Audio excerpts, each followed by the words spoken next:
Namaskar. My Frozen Turbulence in Kashmir by Jagmohan is a wonderful documentation of Kashmir, the state's affairs. It is a very good book to understand the politics of deceptions, the radicalization, the external involvements, and the internal apathies by the respective governments. This book also includes the overall perspective of Kashmir. It starts from the history, it explains the politics or the changes during the tumultuous times during 90s, and especially when he is the governor for 2 terms, he has seen it all and he was given the charge to handle that crisis situation wherein today we all know about that Kashmiri genocide. But during that times, what all the things he has tried to put forth, what all the things he has tried to alert the government, and when government failed to understand this storm, the crisis and all the fallout in Kashmir started. This book is very important documentation if one wants to understand the reality of Kashmir. His book is not just a living documentation but has got everything from past to future. A must read book to understand this Kashmir and also the geopolitics, at the same time the politics of locality or a sensitive aspect or a sensitive and strategic understanding of Indian state. I shall read now his last chapter to understand the overall theme of the book, what he has tried to summarize, and most importantly that chapter also includes the past, the present situations, and also possible solutions for the future. During the revocation of Article 370, most of the points raised by Jagmohan has been addressed or has been understood. Now let's directly read the book and understand what he has tried to explain in the last chapter, through which we will also try to understand the situation of Kashmir during that genocidal times and the situation of Kashmir, how we can pursue for the future. The chapter 17, Future, the steering wheel of history. An interesting chapter. Please bear with me. Let's read and understand. Join me and let's thank Jagmohan for such a beautiful work. Future, the steering wheel of history. A grindstone hung at the foot, a deadwood log hung at the neck. The one will not let me float, and the other will not let me sink. Basavanna. This vachana, this poetic expression of Basavanna means only one thing. The situation of Kashmir, which is well explained in this chapter. And it only means that Trishanku Sthiti, you are not allowed to sink, you are not allowed to fly. But fact of the matter, you are held somewhere, you are just living. So let's see what he is trying to say by the end of this chapter. Okay? Without derailing or without distracting, let's directly start reading the chapter. In the preceding pages, I have analyzed the present political and social turbulence in Kashmir and attempted to provide an insight into the circumstances, historical and contemporary, that have brought it about.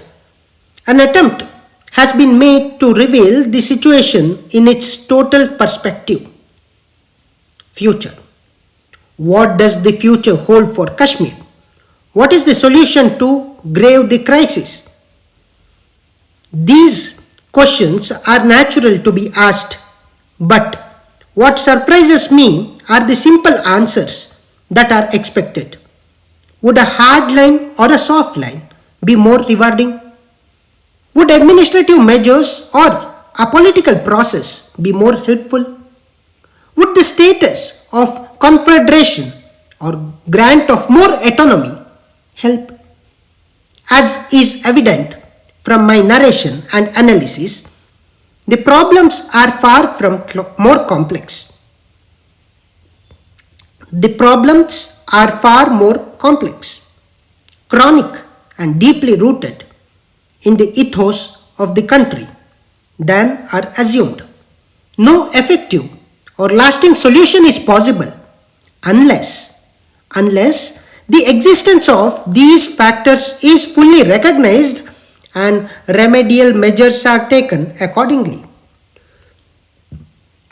Something basically wrong. There is something basically wrong in present day India that takes her astray in almost every sphere of life. What is it? During my somewhat tumultuous and eventful career in public service, I was fortunate to have had a close look at contemporary Indian society, to peep into its soul and to probe into its inner layers.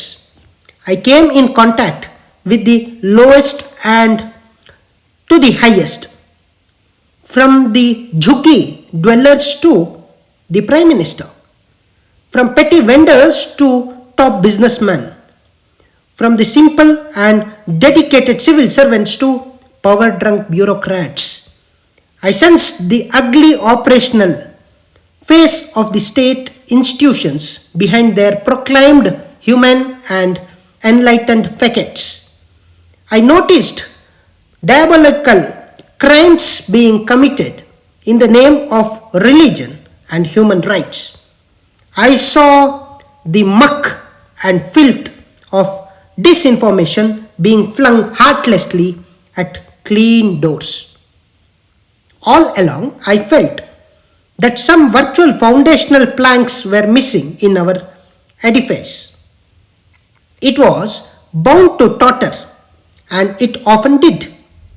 Without an inadequate spiritual and social base, all our institutions, all our laws and constitution, all our administrative organizations, and all our judicial and legislative bodies were bound to be rendered frigid and fragile.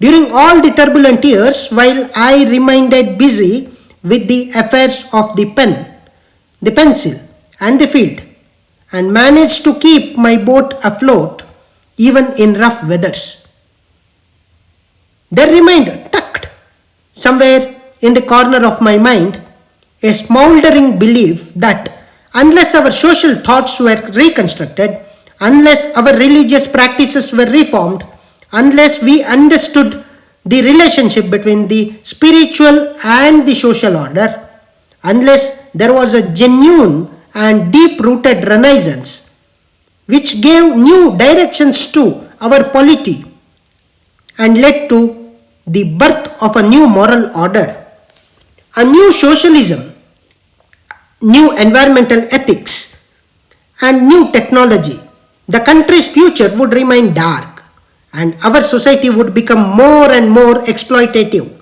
more and more corrupt, and more prone to collapse and extinction. Today, when I reflect on my experiences in Kashmir or look at the affairs of the country from higher pedestals, I am struck by the correctness of my feelings. Whichever field I view, I find the shadows of darkness lengthening. Let me provide a brief insight into the contemporary reality of India and its capacity or incapacity to deal with challenges, including those in Kashmir. Contemporary reality, economy. In 1950, India's share of world gross national product (GNP) was 2%. In 1980, it came down to 1%. In 1950, 12% of the third world's gross national product was contributed by India. In 1980, the corresponding contribution came down to 5.4%. The position in respect of much adumbrated industrial production is not very different. In 1950, India's industrial production comprised 2% of the world's total output. In 1980, this percentage came down to 0.7. In 1950, 14% of the third world industrial production came from India. In 1980, this contribution decreased to 4.6%. In line with similar trends, India's share in the world foreign trade declined from 2% in 1950 to 0.5% in 1980. The above data should not leave anybody in doubt that India's pace of economic advancement has been slower not only in comparison to world's overall performance but also in comparison to other developing countries. The only area in which it is moving faster is foreign indebtedness. We saw opening of the economy in 1991 because of this indebtedness. With foreign debts hitting the staggering figure of $71 billion, it has passed Argentina to become the world's largest indebted economy. The total internal and external debt of the Union government at the end of 1990-91 was 3,49,699 crores. The repayment of internal debt was being done from fresh borrowing. Presently, it is negotiating with the IMF to raise further loans. For all practical purposes, India has already moved into a debt trap. Recently, the balance sheet payments position became so desperate that it had to mortgage about 50 tons of gold to avert a crisis. Recently, the balance of payments position became so desperate that it had to mortgage about 50 tons of gold to avert a crisis. Today we are seeing that situation in Sri Lanka, Nepal, wherever it has been under the crisis or under the trap of Chinese debt trap. Productivity in most spheres of the economy continues to be low. Our administrative delay in implementation of technical projects is notorious. The delay ranges from 3 months to 3 years and the cost exceed the estimates by 300 to 600%. About 200 of the 240 state-run enterprises are running in losses. They are called white elephants otherwise.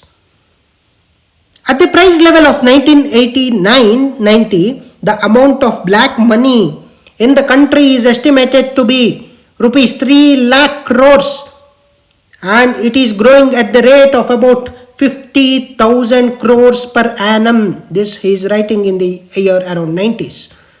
During the last 30 years, it has been increasing at the average rate of 23% per annum.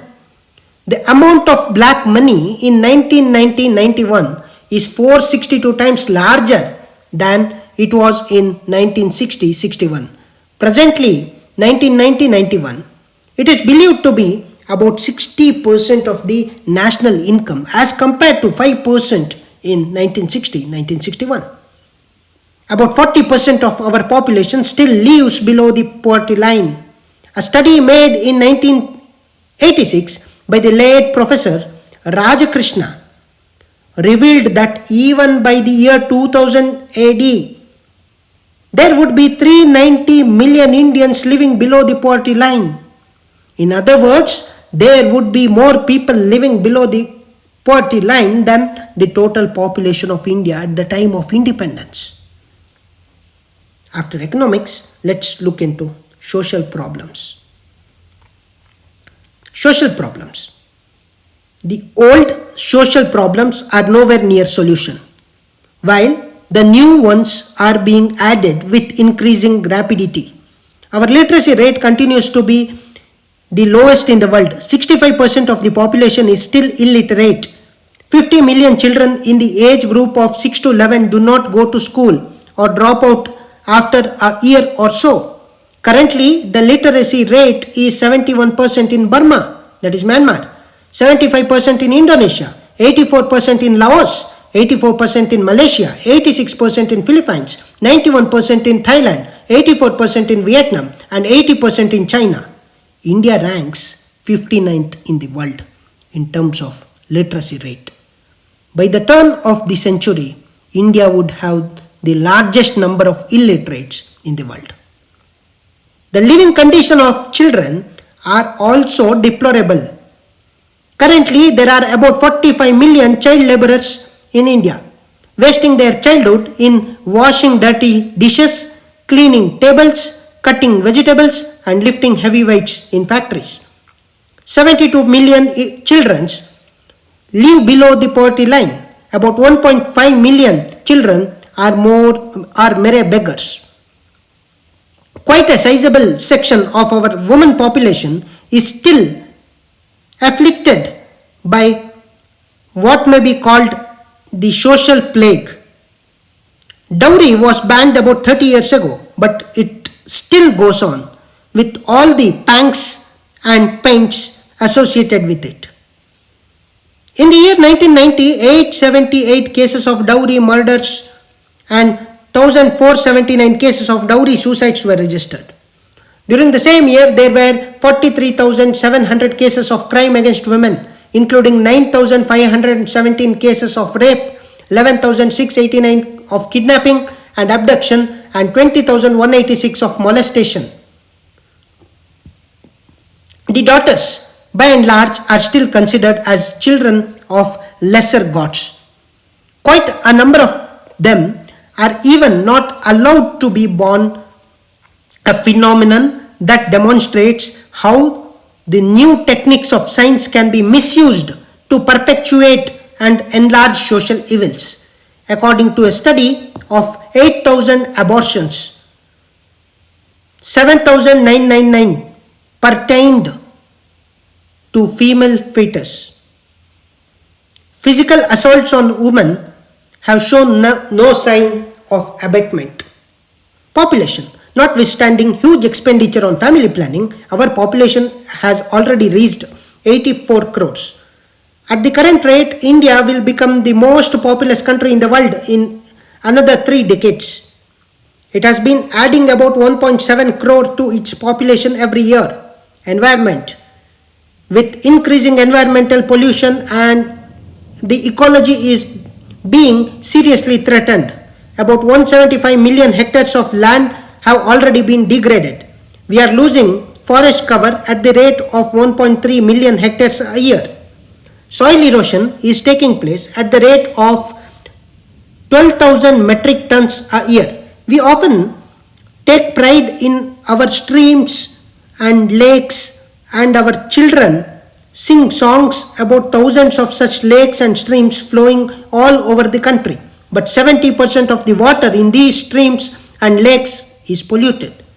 From Dal Lake in the north to Periyar River in the south, from Damodar and Hooghly in the east to Thana Creek in the west. The picture is uniformly gloomy. Violence. It is tragic irony that the land of Ashoka, Buddha, Mahavira, and Gandhi has today become one of the most violence-prone countries in the world.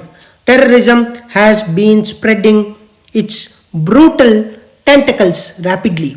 We daily read about the most inhuman killings in different parts of the country. Recently, 76 innocent travelers were done to death in 2 train incidents near Ludhiana in Punjab. In this state alone, 7,600 persons were killed in terrorist violence from January 1989 to July 1991.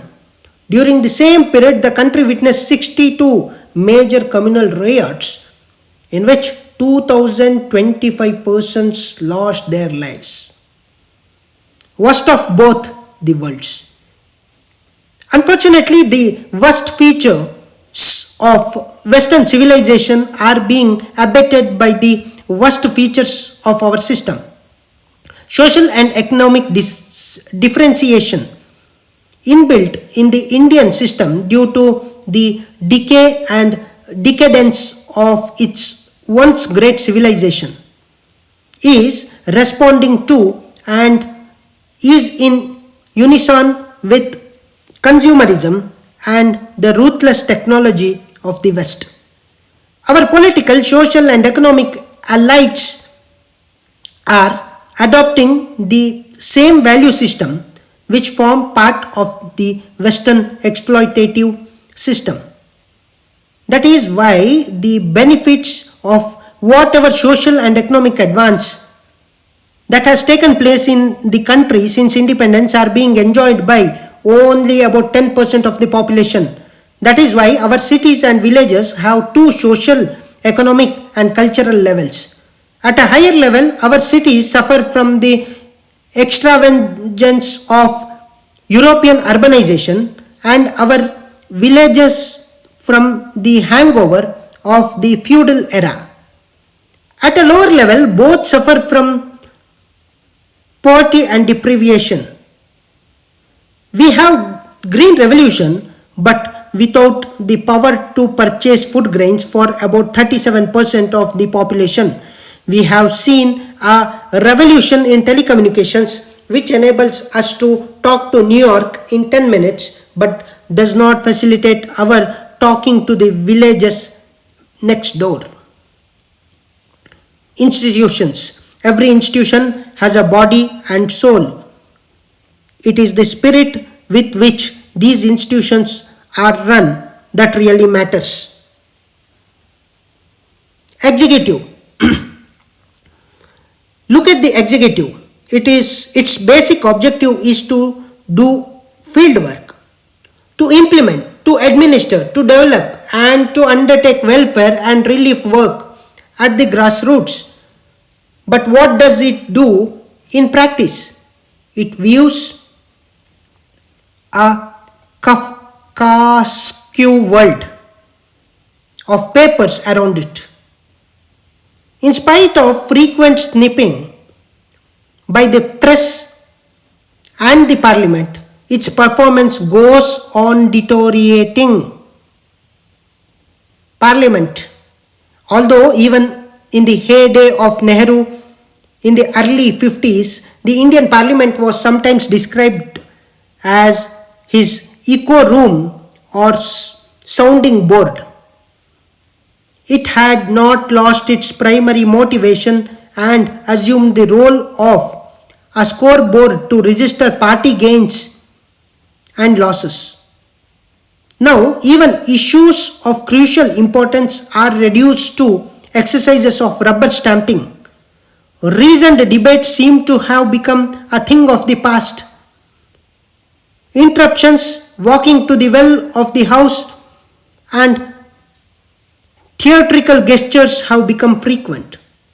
About a year ago, things came to such a pass that Dr. Shankar Dayal Sharma, the Vice President of India, broke down and wept inconsolably in the House. So sadly hurt was he by the lack of decorum. The fundamental duty of ensuring proper legislation is given the least importance. For instance, in the 8th Lok Sabha, 1984 to 89, the Lok Sabha and the Rajya Sabha spent only 0.65 and 0.72 parliamentary days on an average on the bills that were enacted. Judiciary. Take another component of power structure, the judiciary. The former Chief Justice of Supreme Court, Justice P.N. Bhagwati, was right when he remarked some time back that the judicial system had collapsed.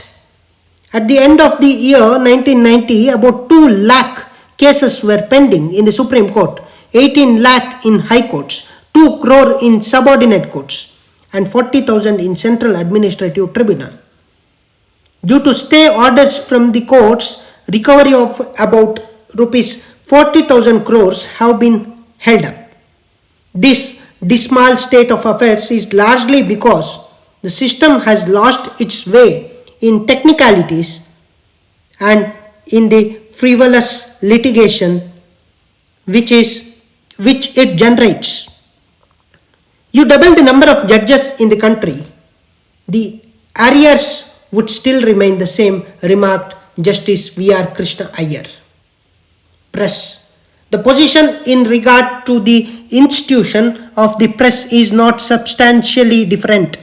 It too has lost sight of its ultimate objective, The objective of emancipating man and developing his personality, of educating and informing him about the truth, of broadening his outlook, of inspiring him with high ideals, of elevating him morally, socially, and intellectually, of improving his aesthetic perceptions, of helping him in evolving a fair and just order in which there is no fear, intimidation, or coercion.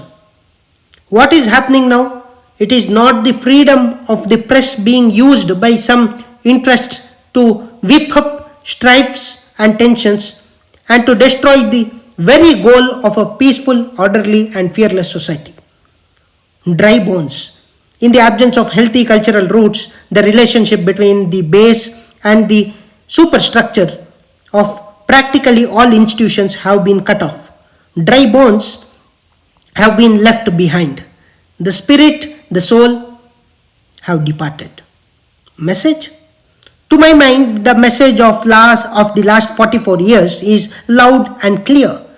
Unless there is a fundamental reform in Indian society, unless there is reorientation of Indian ethos, unless there is something to look to, something to take pride in, something to idealize about, something to draw inspiration from, and some mission or goals to cherish, there would continue to be leadership which would be both unprincipled and irresponsible, and there would continue to be political parties that would not be able to think beyond caste, divisive social justice, or hollow and hypocritical secularism. Nothing would yield the desired result. Nothing would make the public sector more efficient or private sector more responsive. Nothing would end the frequent bouts of violence and terrorism. No election would bring peace and stability. Only heat, little light would be generated by the debates in parliament. There may be a few troubled consciences around, but they would merrily curl with inner rage. They would not achieve anything substantial. The country requires fundamental reforms in the realm of the ideas, in the realm of motivation, in the realm of structure of its institutions and their foundation planks. A regeneration of both body and soul is called for. All our current problems have sprung up from a diseased base, closed minds, and the corroded conscience of the nation are mere reflections of the inner sterility. Revolution or Renaissance. Sometimes I feel strongly that our problems are so formidable, so deep rooted, that nothing short of a revolution would do. But India's past history and heritage show that our ethos is more in tune with the Renaissance than revolution. There is a fundamental difference between a revolution and Renaissance. The former comes like a storm, a tornado that sweeps everything before it: old values, old attitudes, old institutions, and old edifices. It dynamites the past, but it destroys more than it constructs and extracts a very heavy price. And what is worse, it may enthrone a god that may turn out to be false and create new problems. The scrupulous, the just, the virtuous, the noble do not remain the leader of the revolution. They become its victims. A renaissance, on the other hand, is like a cool, fresh breeze that flows gently into a dark and suffocating night and begins to remove the dust and haze, giving birth in the process to clear and clean dawn.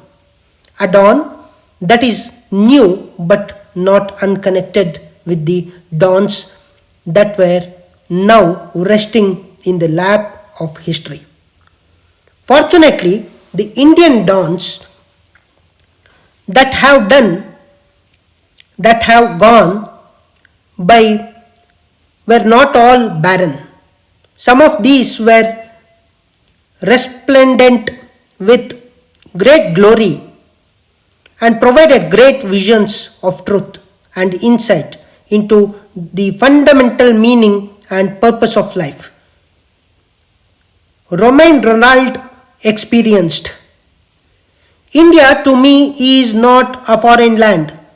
She is the greatest of all countries. The ancient country from which once I came, I find her deep inside me.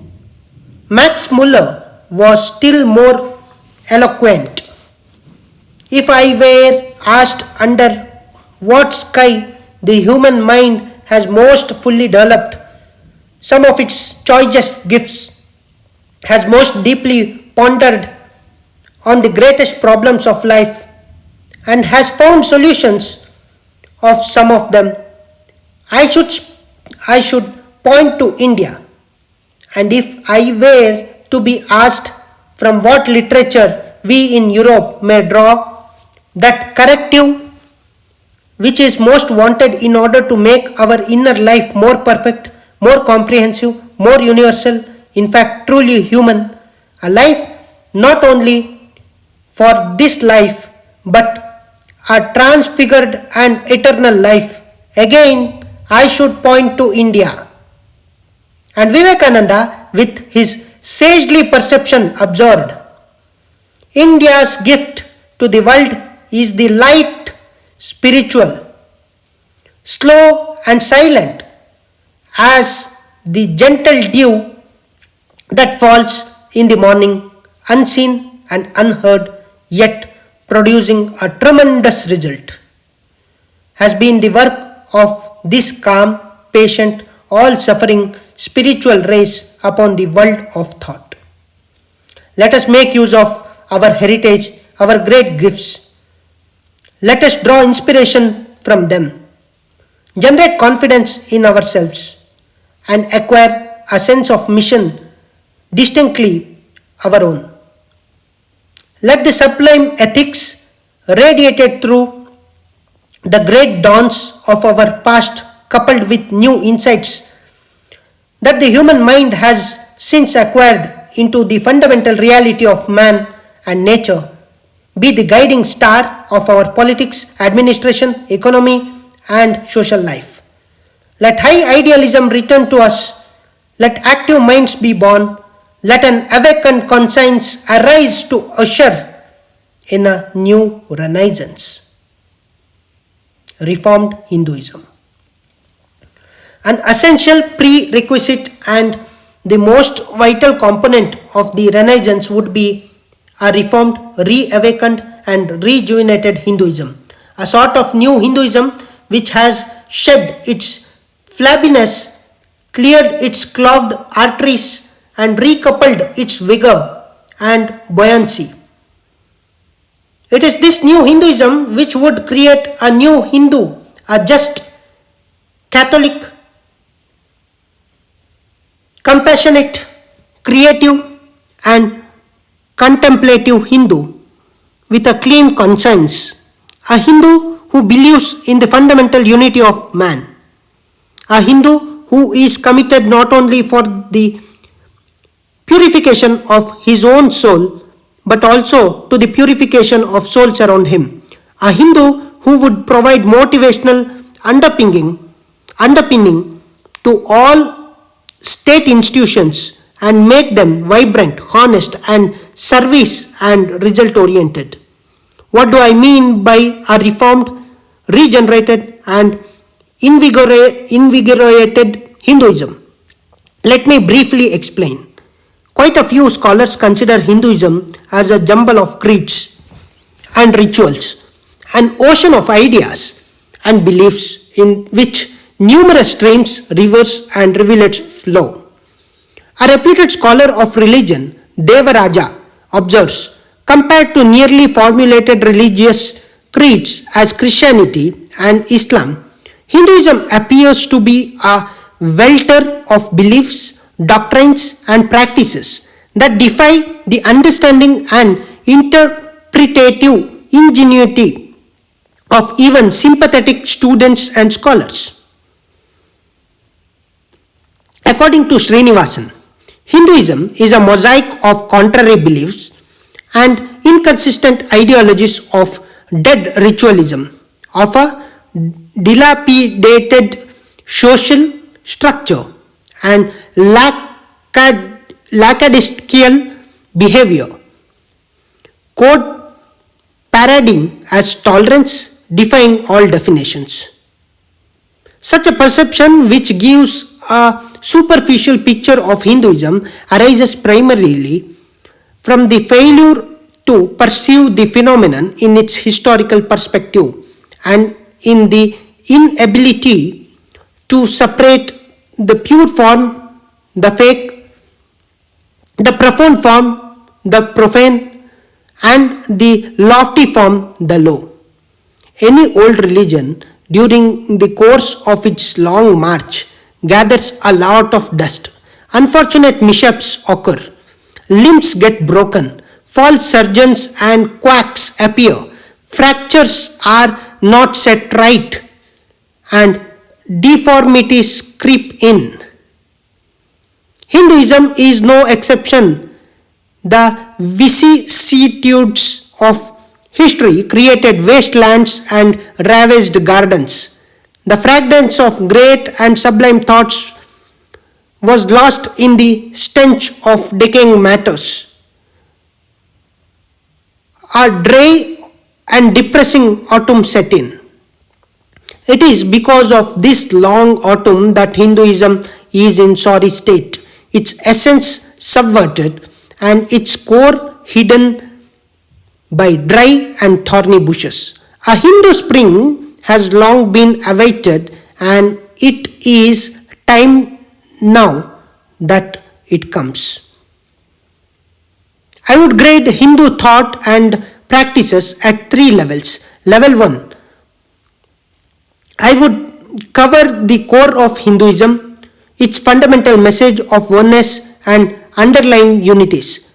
In level 2 would fall the beliefs and practices which are not contrary to its basic philosophy and which came into existence in response to the religious needs of the common folk who could not grasp the intellectual content of its core and who had to depend on temples, images of gods and goddesses and their symbols. In level 3 would come all the spurious rituals, rites, cults, and superstitions and practices such as sati, aided and abetted by fake godman. Reform of Hinduism would involve the total elimination of level 3, refurbishing and rejuvenation of level 2, and chiseling and polishing of level 1. The need for reform of such an old religion, which has been exposed to the ravages of time, is obvious. In fact, Hinduism itself recognizes that change and dynamism are parts of life and cosmic reality. The dynamics of the reality are recognized by the fundamentals of Hindu thought. The universe is continuously changing. It has its own creative process, its own self-generating flux. Not only the thing perceived, but also the perceiver is changing. The interaction between the perceived and the perceiver is in dynamic flux. One dynamic equilibrium is continuously giving way to another dynamic equilibrium. Regeneration is inbuilt in the Hindu system. Hindu thought suggests that our life is an apprenticeship to the truth, that around every circle another circle can be drawn, that there is no end in nature and every end has a beginning. It is time that we restore the long lost dynamic equilibrium of Hinduism, reform and reinvigorate. It is reinvigorate it in the light of new insights, new perceptions, new knowledge, new sharpening of the mind's eye, and use it to carve out a new way of life, a new design of politics and economics. Reasoned faith. One of the strongest thrusts of the reformed Hinduism would be to arouse consciousness about the need for acquiring reasoned faith. Faith is essential to the human mind. It provides the path along which life moves. One may have faith in God, one may have faith in science, and one may have faith in both. But faith must be there. Even the most skeptic person has faith in something or the other, even if it be a faith only in himself. A newly born child develops faith in the mother's milk. For him, that is the reality. Just as an ordered universe is the reality that the grown up individual pursues. The issue really is not of faith or of no faith, but what kind of faith?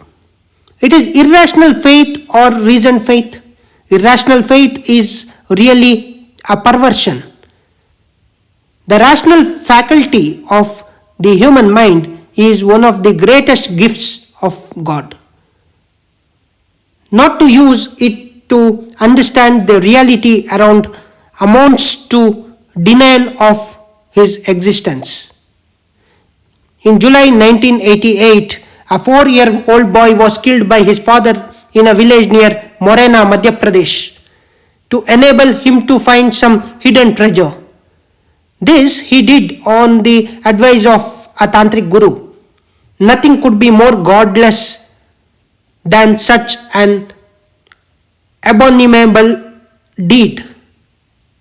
If man had been guided by reasoned and not irrational faith, he would have realized that killing an innocent boy went against all the basic values of Hinduism.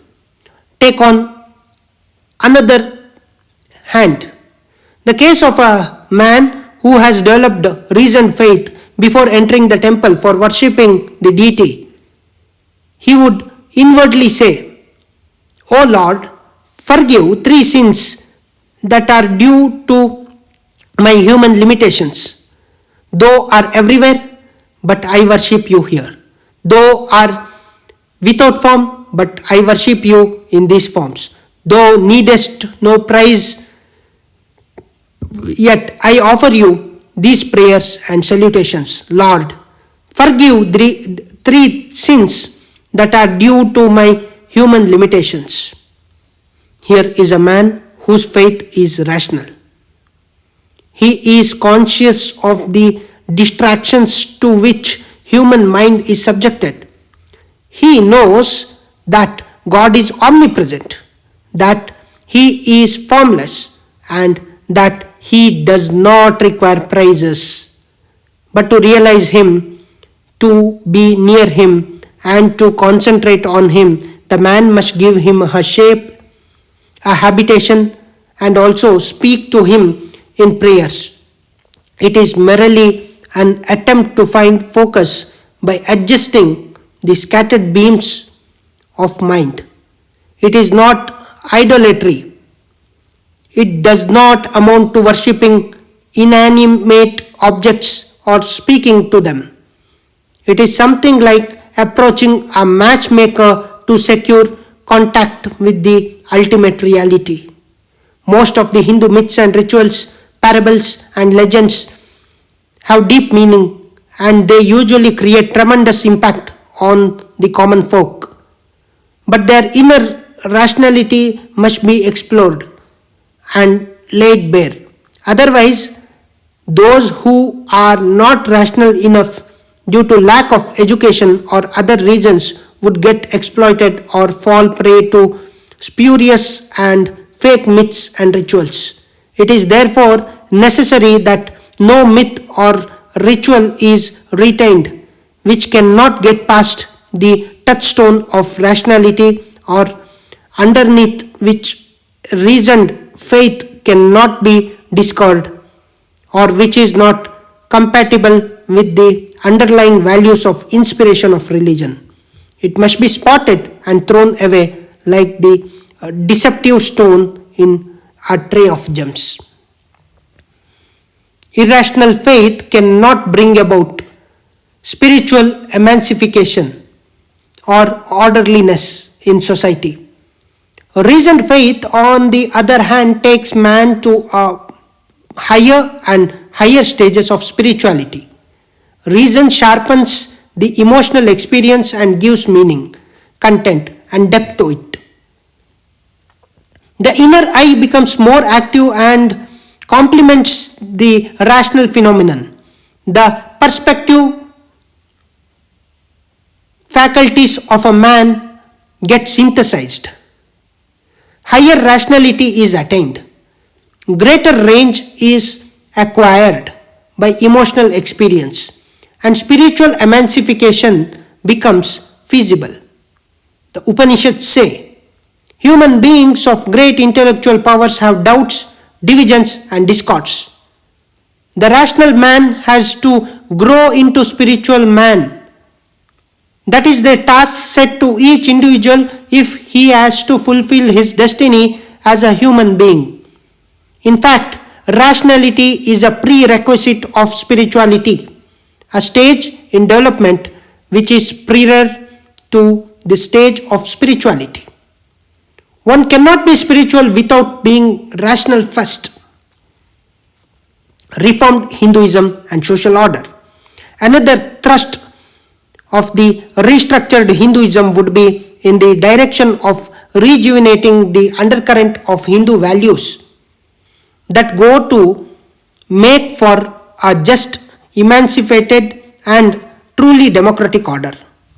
One of the earliest hymns of Rigveda says, in order to establish your philosophy, your political supremacy, the toiling masses of the world unite and expropriate the expropriators.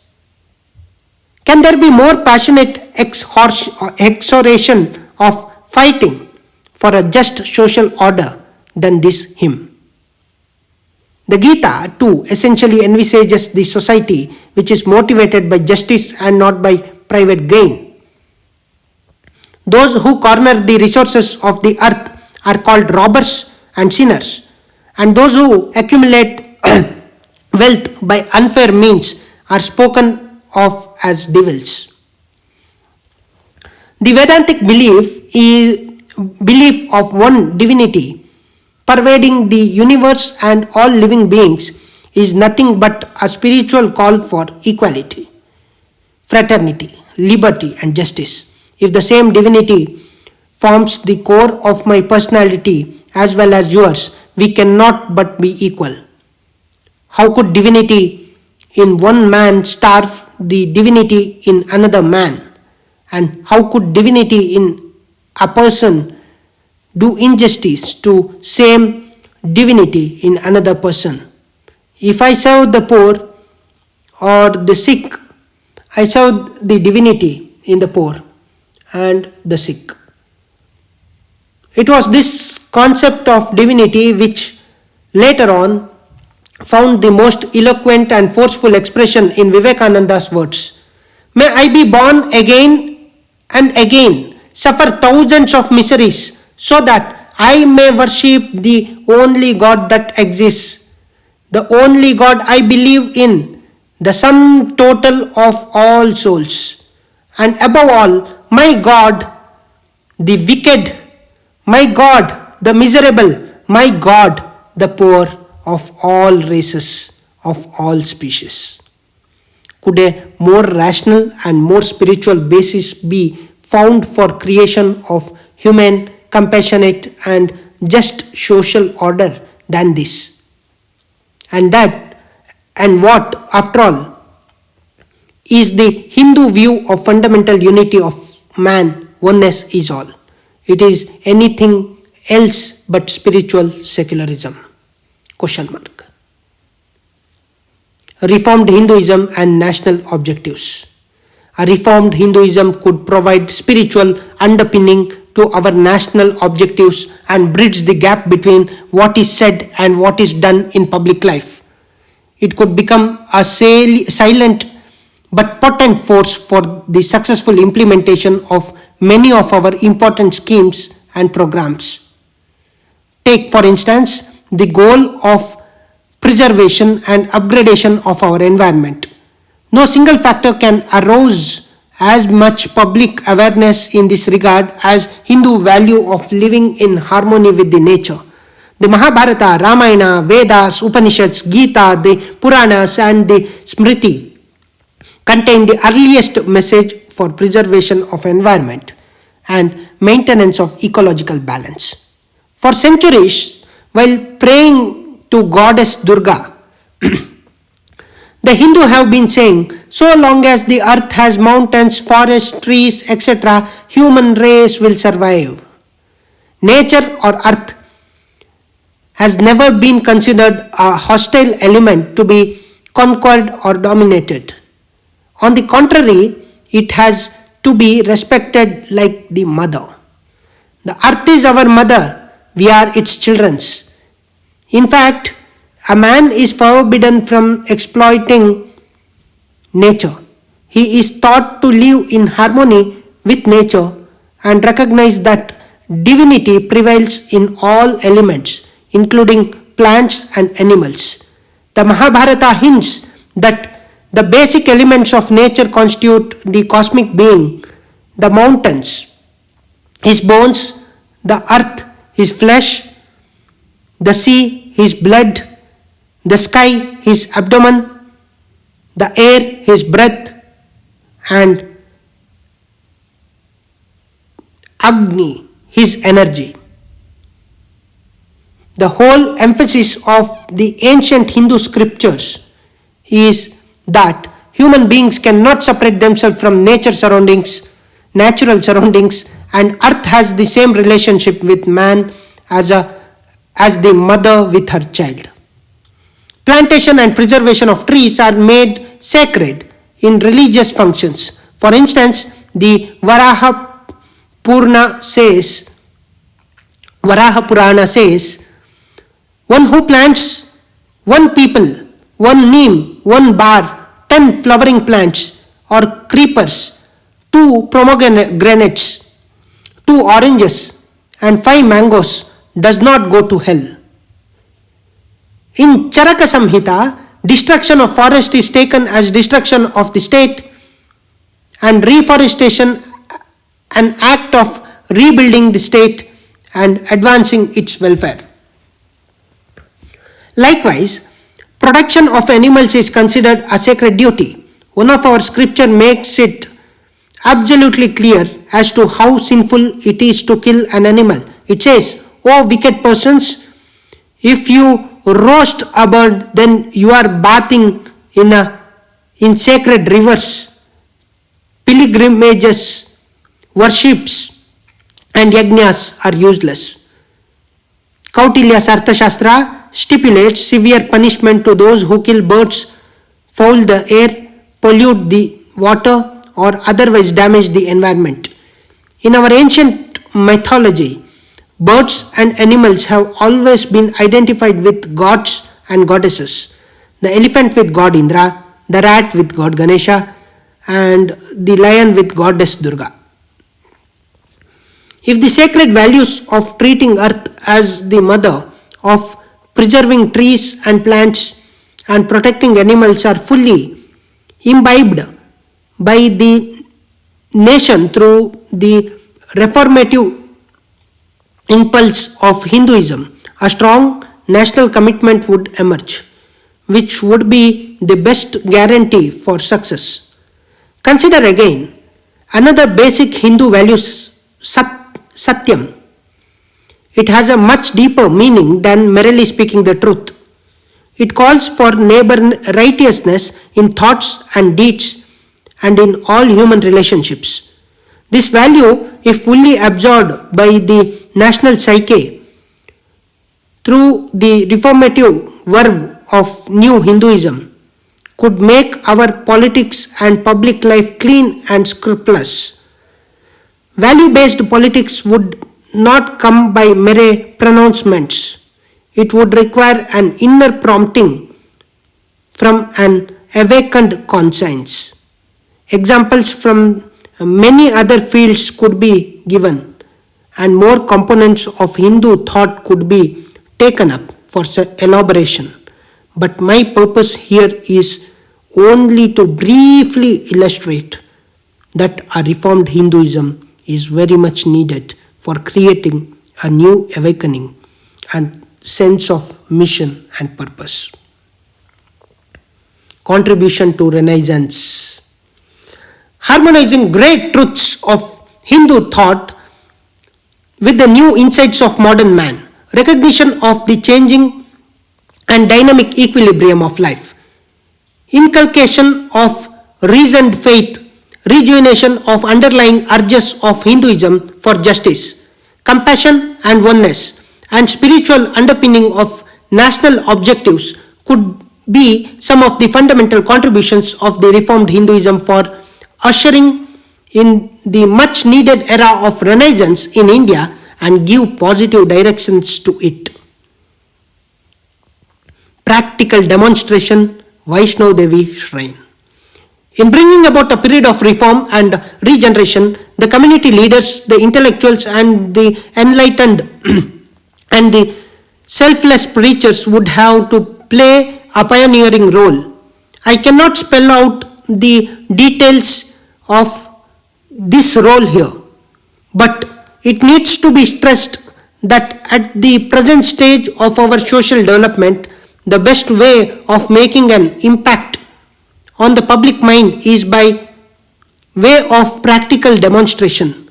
The idea should be visible in concrete form, in flesh and bone, and not defined by mere abstractions. Let me give an example of a case with which I was deeply and personally concerned. It pertains to the Mata Vaishnava Devi Shrine, the detailed experience in respect of which would be available in my book, The Story of Two Matas, Mothers. Here I would be very brief and restrict myself only to that aspect which is relevant for the purpose of bringing home my proposition.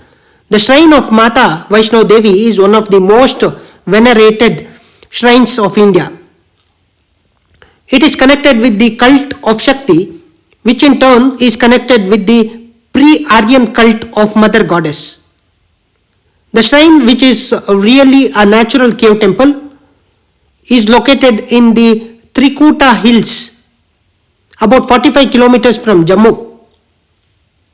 The nearest town is Katra, from the base of which the devotees have to climb to about 6,000 feet. The unique sanctity of the holy cave lies in the existence of three pindis, murtis, which represent all the three Shaktis: Maha Saraswati, goddess of the intellect; Maha Lakshmi, goddess of wealth; Maha Kali, the goddess of recreation. Pilgrimage to distant holy places deep in the hills is an important part of Indian tradition. In the ancient period, the Yatris invariably encountered charming environment. The air was exhilarating, the forest thick and green, and the streams full of crystal clear water. The spell that nature cast on the Yatris' mind brought in peace and created within him a new rhythm, a new spirit. I had the opportunity to visit the shrine for the first time in the middle of 1985. After the visit, I recorded. The visit was so depressing and not a soul-lifting experience. It was an encounter not with exhilarating air but foul stench. not with thick and green forest but a raped and ravaged landscape, not with the crystal clear water of Banganga but with the desolate bed of a drain. While I was much impressed by the unflinching faith of the devotees as they overcame the many difficulties and hardship on the way to the Vaishnava Devi cave, I was shocked by the material and moral corruption all around. The walk from Katra to the cave brought one face to face not with the spirit of the great seekers of the truth, but with the dregs of a society stricken with terminal illness. Within myself, I took a silent decision. If opportunity came my way, I would undertake a radical reform with regard to the management and improvement of the shrine and its complex. Formidable obstacles notwithstanding, I had a number of objectives in view. I wanted to remove the awful insanitary conditions, rid the shrine of the control of obscurenists, prevent the misuse of the offerings, and instead utilize them for creating environmental conditions in which the soul lifting traditions of pilgrimage of ancient times could come alive. I also wanted to bring out the humanistic aspects of religion and demonstrate that reformed Hinduism and reformed social and environmental order could be the two sides of the same coin. When I was contemplating the reform, I was apprehensive of the strong opposition that I would encounter from the obstructionists and other vested interests who, in their anxiety to hide their malpractices under the cover of religion, could mount a personal attack on me and dub me as an interfering dictator in religious affairs. I was also conscious of many legal and legislative hurdles that could be created in my way. At the same time, I was confident that if I was able to demonstrate quickly the benefits of reform to the public in general and to the pilgrims in particular, all the opposition would fall flat, misgivings would disappear, and vested interest would be vanquished.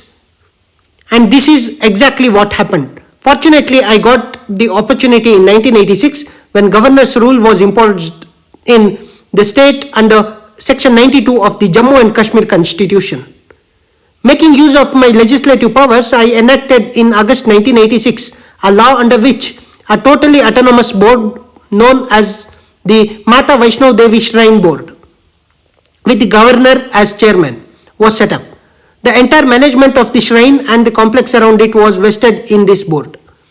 All the offerings and donations were deposited into the funds of the board, from which they were spent on humanitarian and development schemes. A rapid improvement was carried out with the shrine funds in a short time. The entire 14-kilometer route was widened, made pakka, tiled, and lighted with about 1,000 sodium vapor lamps. More than 10 lakh tiles were fixed, about 5,000 parapet walls constructed, and about 2,000 meters of rails installed at dangerous points. 26 shelter cum cafeteria units were set up, and all modern sanitary facilities including thousands of flush latrines, vacuum cleaners, fogging machines and brooms were provided. Besides thousands of blankets which were cleaned through automatic dry cleaning plants, scores of new rest houses, shop, kiosks were built. 60 green spots with flower beds and shrubs were created, in addition to massive plantation in the complex. Humanitarian services were rendered to the people residing in the neighboring villages and small towns by opening dispensaries, schools and work centers. Quite a few vestiges of history which were scattered in the area were brought back to life in the shape of memorials such as Baba Jitto and General Zorawar Singh. Now, the Vaishnava Devi shrine has become in its own way a practical manifestation of the reformative spirit, a symbol of religious, social and cultural advancement, and also a model of creativity and dynamism in administration. The conditions appeal to our simple folks and also to those who are in search of life spiritual, which could harmonize the perceptions of the inner eye with the insight and outlook provided by modern science. There is nothing to make the visit jarring or nauseating as it was before. There are no beggars or leapers, no self appointed custodians of the shrine complex to cause harassment, no exploitation of any kind, no disease arising out of insanitary conditions and unhygienic food, no unclean water or stinking latrines or stray cattle or dogs, and no negative flow of the resources of the shrine into social evils. On the other hand, 4 to 5 crores of shrine funds are being invested annually for economic and environmental upgradation of life in the region. And this has a strong ripple effect. The number of pilgrims has increased from 5 lakh to 23 lakhs per annum. In Jammu alone, hundreds of restaurants, hotels and transport and travel establishments have come into being to meet the new needs. The spectacular improvement thrilled the yatris and the general public. They have indeed become the most enthusiastic supporters of the reform. On account of the public mood, the Dharmarth, which had gone to High Court against my decision, withdrew its petition. The opposition, which I apprehended from the legislature as the governor's law had to be ratified by it within 2 years of the termination of the governor's rule, also vanished. The act promulgated by me was ratified after 2 years, and as the MLAs and MLCs realized that any opposition to the measures would invite public wrath. The lesson of the whole exercise was that the desire for reform was latent in public mind. Someone had to begin at the beginning and give it positive and wholesome direction. Now, the Mata and her spiritual radiance is visible, not only inside the cave but also in the service to the lakhs of men, women and children who come to the shrine or live in and around its complex. Jiva is Shiva. Service to the needy is the way to God. This great value of Hinduism stands demonstrated in the concrete shape here, that is, Jiva is Shiva. Other demonstrable projects. For building up an atmosphere of reform and regeneration, a number of other projects need to be undertaken. In the condition prevalent in contemporary India, the power of state, the organization of political party and the dedication of committed workers are all needed for initiating and concretizing fundamental change in society. Let the Uttar Pradesh government, for instance, undertake radical improvements in Varanasi and areas around, as have been done in Mata Vaishnava Devi Shrine Complex. A replanned and redeveloped spiritual capital of India could be a befitting symbol of a reformed and regenerated India. Show me you cities and I will tell you about the cultural aims of the people. So goes a saying. Varanasi could be a true reflection of the reformative urge. The crystal clear water of Ganga, aesthetically built ghats and enchanting riverfront, neat temples and well kept and well organized city could not only elevate the human spirit but also create a clean and dynamic civic life. Even the longest journey, after all, begins with the first step. The reformative and creative thrust could be extended in due course to other areas and spheres of life. To make a beginning, I have suggested Varanasi because it is believed to have been founded at the dawn of creation. In any case, it is one of the oldest cities of the world, about which M.A. Shering wrote in the mid 19th century. When Babylon was struggling with Nevet of supremacy, when Tyre was planting her colonies, when Athens was growing in strength before Rome had become known, or Greece had contended with Persia, or Cyrus had added luster to the Persian monarchy, or Nebuchadnezzar had captured Jerusalem, and the inhabitants of Judah had been carried into captivity. She had already risen to greatness, if not to glory, that is the Varanasi.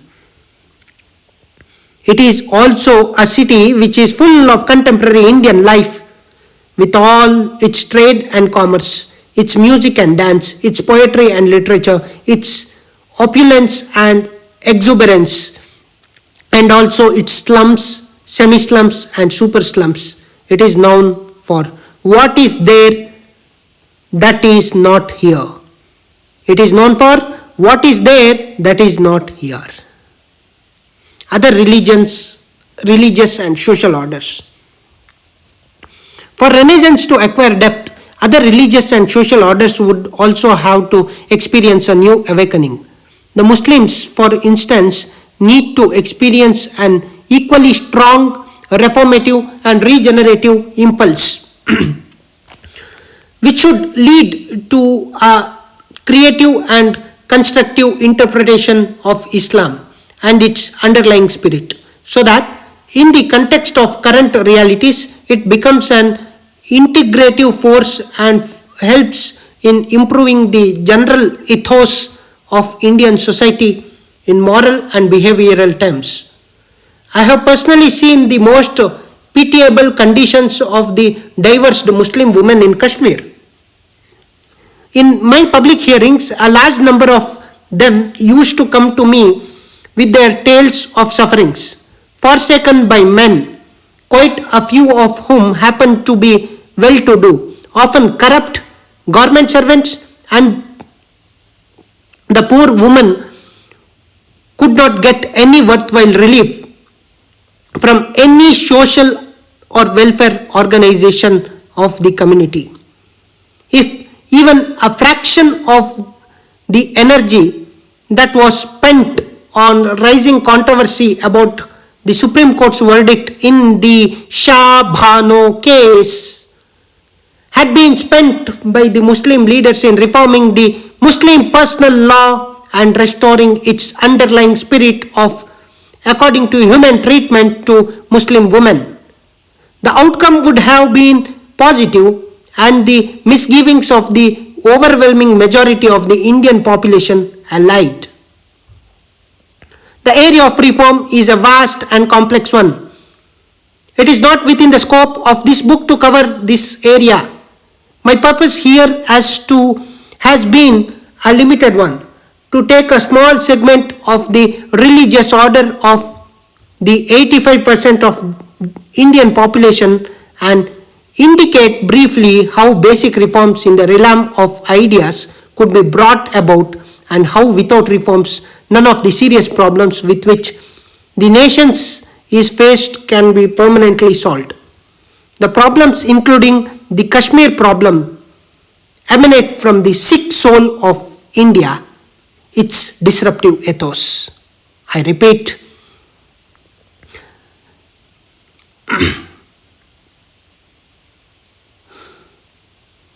These problems, including the Kashmir problem, emanate from the sick soul of India, its disruptive ethos. Reform of institutions. There are many areas in which structural reforms are called for. There is a need for reform of the electoral system, of the parliament, of the judiciary, of the administrative machinery, of public and private enterprises, of the media, and many other organs of state and social structure. But no institution, howsoever well structured, can function honestly, efficiently, or effectively if the general environment around is plagued by the elements of sloth, indifference, intrigue, injustice, and reckless and unprincipled search for power and position. If there is poison in the blood stream, all organs are bound to be infected and the body is bound to develop deformities. Solution. A number of solutions to the current crisis have been suggested in the press.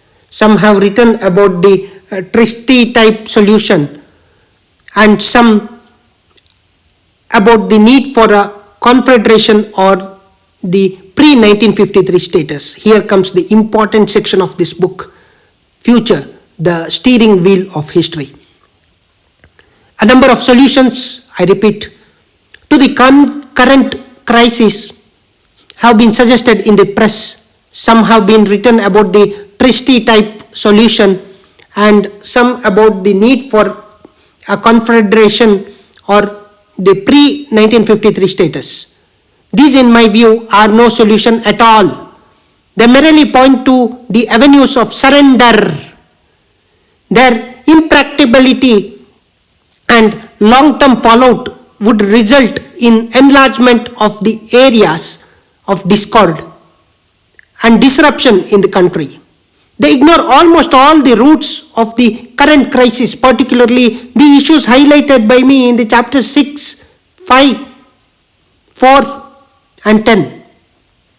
Nor do they take into account the unhealthy features of the current Indian polity and administration, which could be clearly visible from what I stated, supported by hard evidence in chapter 12, 13, 15, and 16. Mostly these things which relate to his warnings about the Kashmir and the changes which were going on and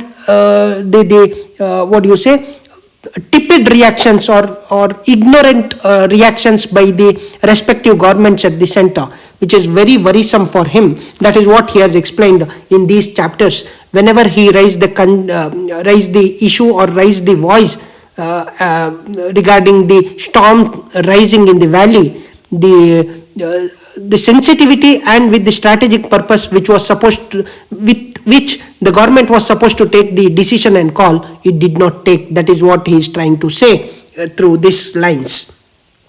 Events of August 1947 should also serve as a pointer in this regard. Our leaders agreed to partition, believing that this would end the communal problem. Not only did the communal problem remain, but also new areas of conflict and tension arose, mutual suspicions and jealousies, and the consequent arms race condemned the people on both sides of the dividing line to perpetual poverty and backwardness. Had we faced the problem squarely, we would have, after initial troubles, fashioned out in our own melting pot a new nation, a new civilization, great in the unity of its diversity, great in its constructive and creative capacities. For solving problem of Kashmiri Pandit migrants, Professor Balraj Madhok has proposed creation of a separate district in South Kashmir, commencing from Banihal end of Jawahar Tunnel and covering areas of Verinag, Akbabal, Kokarnag, Mattan, Martand and Pahalgam and the holy cave of Amarnath. This proposal implicitly recognizes that it is not possible to root out militancy from the valley and the country has to live with the evil. It assumes that the evil can be shelled and it would not spill over to Kashmiri Pandits' enclave or elsewhere. The proposal is also fraught with a number of practical difficulties involving acquisition of land, construction of buildings, and provision of infrastructural facilities. If a nation of 840 million cannot ensure peaceful and honorable living for its own people at the places of their original habitation, it has hardly any right to be called a nation. I repeat, if a nation of 840 million cannot ensure peaceful and honorable living for its own people at the places of their original habitation, it has hardly any right to be called a nation. Trifurcation of the state into 3 units or autonomous regions, Ladakh, Jammu and the Valley, would also create as many problems as it may solve. As long as the politics of disruption remain and as long as there is a disposition to exploit communal feelings, no such proposal would be beneficial. The real solution to the Kashmir problem lies in removal of the infirmities and the unhealthy forces that I have narrated and analyzed in the earlier chapters. The earlier chapters which included and which has very implicitly mentioned that there was a situation, there was a condition in the valley which believed that valley belongs to Muslims and India is non-Islamic, therefore waging a war against non-Islamic power is important. And whenever the government tried to take some strong step, the valley people, due to their radicalization, due to the implication of ISI, due to the other propagandas, they always felt that non-Islamic India is attacking the Islamic Kashmir. That is what it has been explained by various experts, even in this book, that narrative has been implicitly explained. The real solution to Kashmir problem lies in removal of infirmities and the unhealthy forces that I have narrated and analyzed in the earlier chapters. The task can be performed only by a reformed, rejuvenated and motivated India with a new vision and not by an India that has become a hunting ground for small politics whose shallow and superficial approach has exceeded all limits in Kashmir and whose leaders have exhibited almost infinite capacity to live under the shadows of illusions rather than face burning realities. Facing the burning realities was important, is important and will be important even for the future. To the immediate crisis, the approach indicated by me in chapter 9 and 14 would be the answer. Had I continued, I would have gone ahead with the total implementation of strategy I have outlined. I would have eliminated the sway of Kalashnikov, that is AK-47, treated the situation as a low-intensity war, organized, if necessary, a counter-guerrilla group of highly skilled persons like GSG-9 of West Germany, ensured that the supply line of adversary was effectively blocked. These militants were blocked, that is what he is trying to say, through counter-insurgency or counter-guerrilla groups. Prevented the flow of the state's resources to the terrorists through such ill-timed measures as purchase of apples, carpets and other goods, made the people to rise in revolt against the subversionists for having brought economic ruin to them. These militants brought economic ruin on the people of Kashmir and at the same time provided them an honorable line of retreat and also the route to the power through fair and free elections. Having experienced my direct administration during the earlier tenure, the Kashmiris would have had little hesitation in believing that the elections would be held in just manner. Chapter 14, before that, okay. I would have also put on trial in the designated court, which I had set up in Jammu, the persons arrested in the murder and kidnapping cases, and their conviction would have put the government in strong position in any future dealings with the subversaries and their supporters. Subsequent setting up under political pressure of persons like Saifuddin Soz of the designated court at Srinagar, where no speedy and proper trial was possible due to the vitiated atmosphere, resulted in the wastage of all the labor put in and set the clock back almost irreversibly. Chapter 14, acquiring an upper hand. In all these cases, convictions were almost likely in view of the overwhelming evidence. Okay. I would have also made it clear at the appropriate time that if blackmailing tactics were restored to by pro-Pakistan and other disruptive elements, I would have had no other option but to move for the abrogation of Article 370 that has been done 3 years ago by the government of India.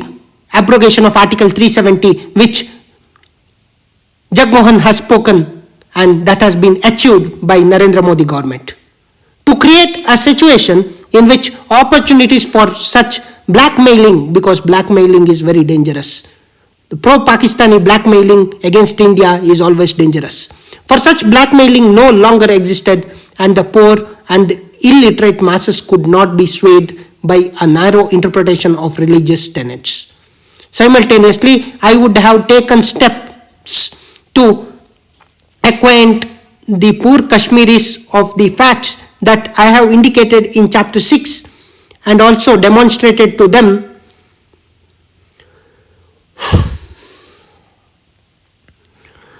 through a few concrete cases how scrapping of Article 370 would benefit them in practically every sphere of life. I would have been wholly fair to Kashmiris, but I would have also expected them to be fair to the country. But I would have also expected them to be fair to the country.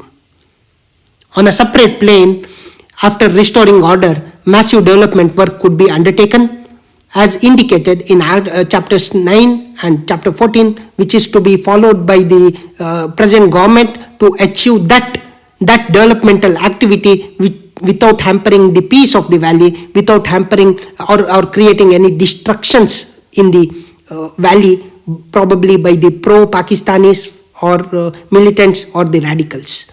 These chapters must be looked into because it has given a very spatial understanding of the process by which there can be how there can be a development activity can be brought in the valley, and an atmosphere of reform and reconstruction generated especially through improvement work and around the complexes of saints and Sufis whose teachings as brought out in chapter 5 still lie hidden in the deeper layers of the Kashmiri mind, are in harmony with Indian religious and cultural ethos.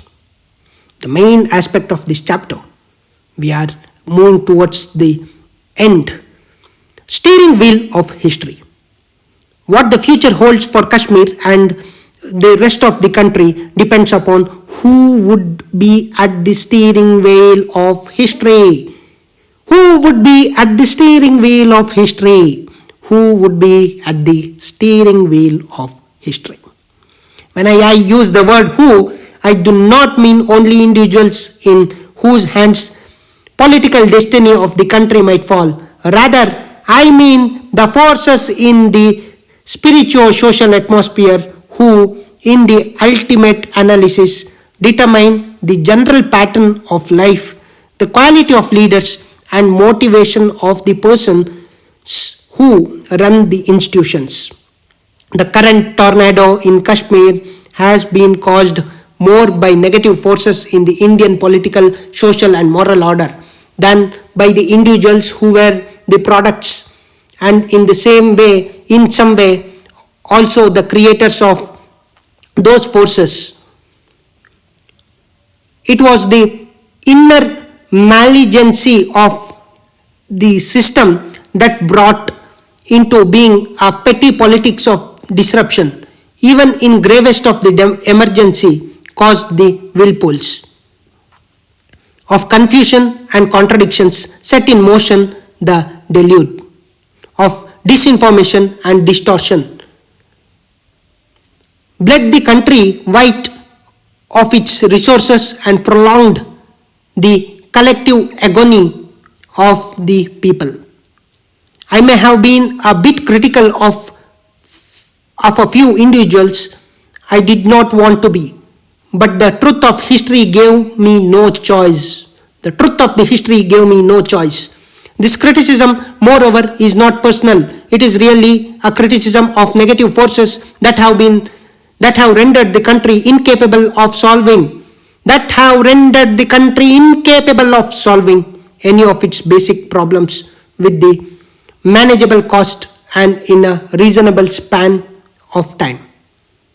Even the Indian intellectuals and thinkers are usually wasting their time, energy, and talent in fruitless discussion in seminars or writing repetitive articles in newspapers about small men and their equally small doings. Hardly anyone is attending to the real problems of the country. Nothing is being done in concrete terms to reform and reorient the fundamental forces that govern the life of the nation. No new idealism, no new design, no new philosophy of life is being presented to the nation.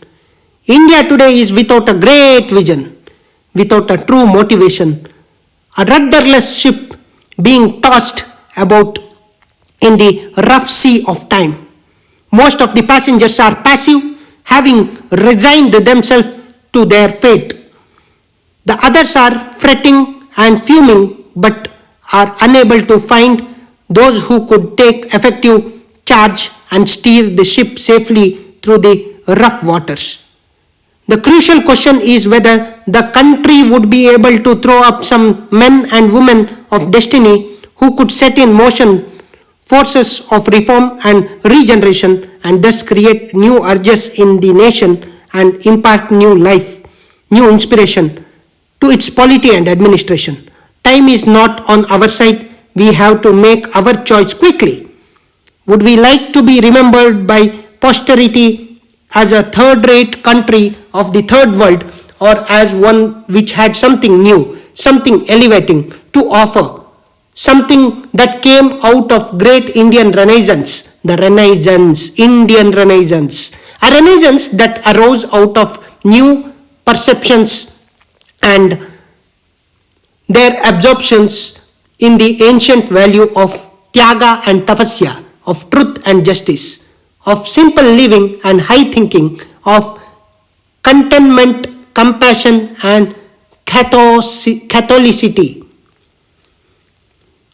If the reform movement of the type which I have sketched here does not come about, if we do not get rid of the deeper maladies of our system, if we do not shake off our attitude of the permissiveness and cowardly adjustment to inconvenient realities, the steering wheel of history would continue to drive the nation down bumpy routes and ultimately take it to a sad, nasty, and brutish future.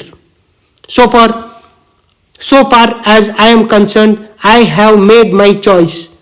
I would continue to wage my battle for truth and to make whatever little contribution I am capable of making in building a reform movement in India.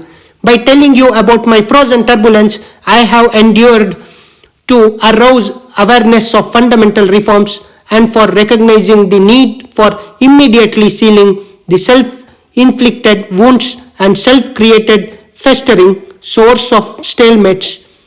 I do not know whether I have succeeded in my attempt.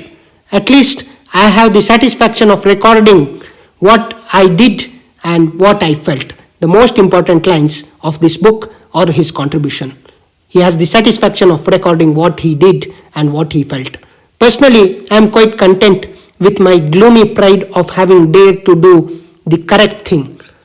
That correct thing did not follow immediately, but in probably in the year 2019-20, everything created a new sense of hope by removal of Article 370, a new sense of high morality, a new sense of motivation, a new sense of great vision, a new sense of renaissance for the Kashmir Valley. Probably it would have been started, it has started since the revocation of Article 370.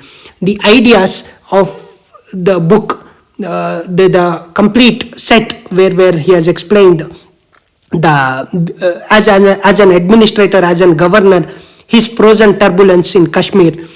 In his book, he has explained thoroughly the different stages, different aspects from history to contemporary challenges and to the future possibilities. In the final chapter, which I have read in front of you, he has tried to summarize the basic idea, basic premise on which he was trying to put forward the idea of Bharat, that is true renaissance, that is true reform. While he was trying to tell about Hindus, he was also trying to tell about other religions too, and which must be read very carefully. And lastly, with respect to Kashmir, as a governor, he has given the new scale and new ideas, new vision, the ideas of reform, which was constituted or which was practiced, which was followed or which was implemented by revoking Article 370 and bringing new ushering to the valley through the development and taking back those Kashmiri Pandits and Kashmiri Hindus who faced the brunt of Kashmiri genocide during the 90s. This chapter ends with the hopeful note, and at the same time also call for the nation builders and the society to bring about a new era for India and also for the valley, which is part and parcel of India. Hope this reading was useful. Thank you for bearing with me, and I would surely suggest that such a book must be read, such a book must be understood, his ideas must be understood in order to understand the larger picture of Kashmir, which is the part and parcel of India, the larger picture of India. Through Kashmir, he is trying to understand, or he is trying to express the idea of India.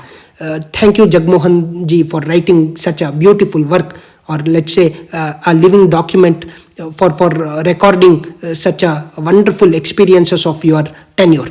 Thanks a lot. One must surely read this book. Dhanyavad. Have a great day. That change in Kashmir has started. Change in India has started. The new inertia is there. The new high morality and high high aspect of one's idealism, or let's say the new motivation is there in the air.